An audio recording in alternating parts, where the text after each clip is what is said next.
Northwest Nova here. Going to do a video today on a 1962 to 67 Chevy II Nova part a lot of people are not even aware exists, and that is the subframe two body shims. These mount between the upper portion of the subframe inner fender area at the firewall just below the cowl.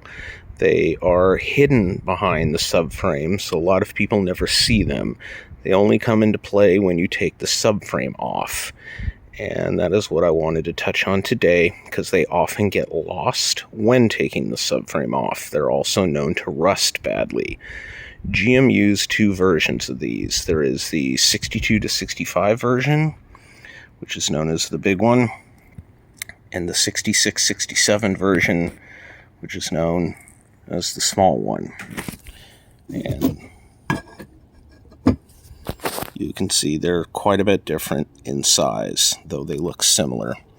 The other thing you have to be aware of is GM used in these years two different shim sizes. There was the thick shim, which all years used. Both different kinds have a thick shim. And then there was a thin shim. Again, thick and thin were used in both designs. And GM would use a permutation of these shims to adjust the subframe to the body. There was 9 different combinations of these shims. They would use up to 3 small and 2 large. And you could also have a combination where there were no large shims. Each side could also have a differing amount of shims. It was not even between the two sides, though often you will see it is.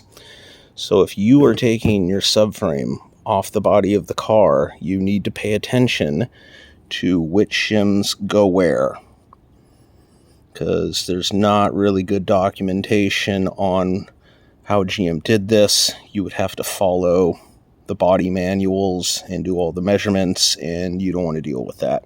So if you're taking your subframe off, pay attention to these, mark where they go, what order they're in, and you'll be fine. Another tip out of the factory, GM actually taped these together, and if you have a real original car, you can sometimes still see the tape around them. So they would tape them, and then they would bolt the subframe on to help hold everything together. They're known to rust. These are actually in pretty good shape, but thankfully used ones these days aren't too terribly hard to find. I've got plenty of them. Anyway, hope that helps. Thank you.